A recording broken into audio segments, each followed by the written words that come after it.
Hi everybody, my name is Angela Kegley and this is my Module 9 review.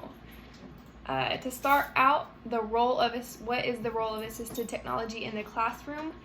It plays a big part for those students who are disabled or those students who have learning disabilities and just need a little extra help. This will help them get the same education as the other students, even though they may have an extra difficulty or two that set them back a little bit. What experience do I personally have? Well, personally, my little sister was in special education because she had a learning disability, and she had a teacher or a para that was with her pretty much most of the time, and they would help her with her schoolwork and kind of help her explain it better and I wasn't very much involved with that because I'm just a year older than her and I was in my own classrooms and stuff, but they would help her with different methods of their own. So that is pretty neat, and my school was very interactive and very inclusive and did what they needed to help those students who did have disabilities. What did I find most interesting? I think some of the things that I found most interesting, well, the biggest one was probably the speech to text one.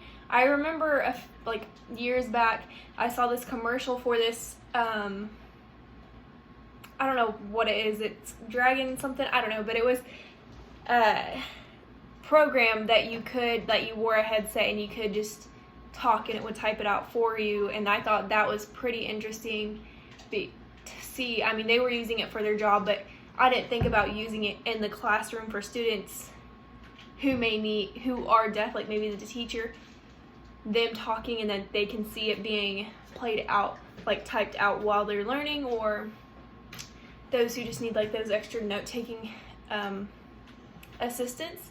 But I thought that was probably the most interesting because I know that I'd seen those commercials, but I didn't think of using it in the classroom. The 3 out of the 6 applications of assistive technology.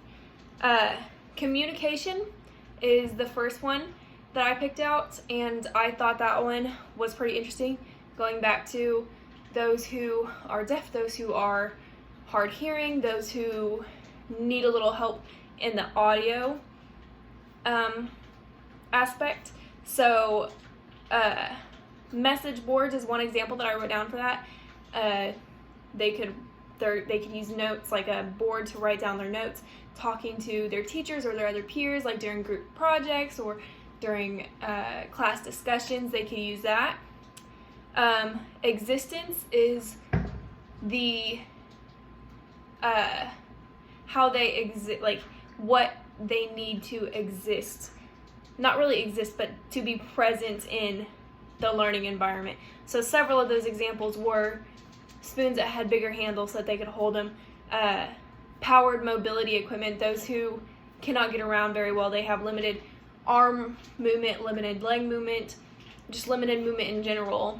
That one, powered mobility equipment, is necessary for them to be able to attend school and to get that education. The last one I picked was physical.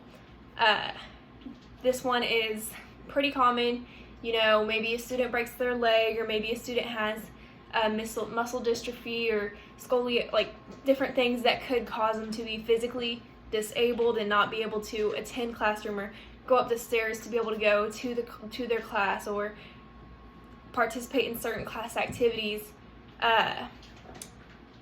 These technologies will help them to be able to do that.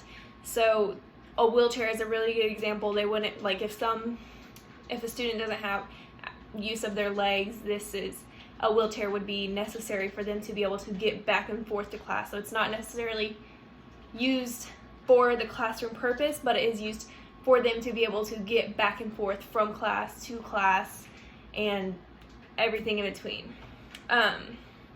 One assistive technology that I found was electronic Word documents. I found it on a website called Masters in Special Education. The one that I picked out was electronic worksheets. The website actually talked about how this could help students who have dyslexia, and I never really thought about it like that. I never thought about how that would help those students with dyslexia. Like, I kind of read up on it a little bit, and it says that it kind of like lines up their words and equations and things on their assignments that maybe looking at a piece of paper would confuse them a little bit. And for those who do have dyslexia, that text-to-speech technology does come in handy to help get what they're saying without mixing up their letters or their numbers or their words while typing it out. All right, thank you for listening. This is Angela. My name is Angela Cagley, and this is my Module 9 reflection. Thank you.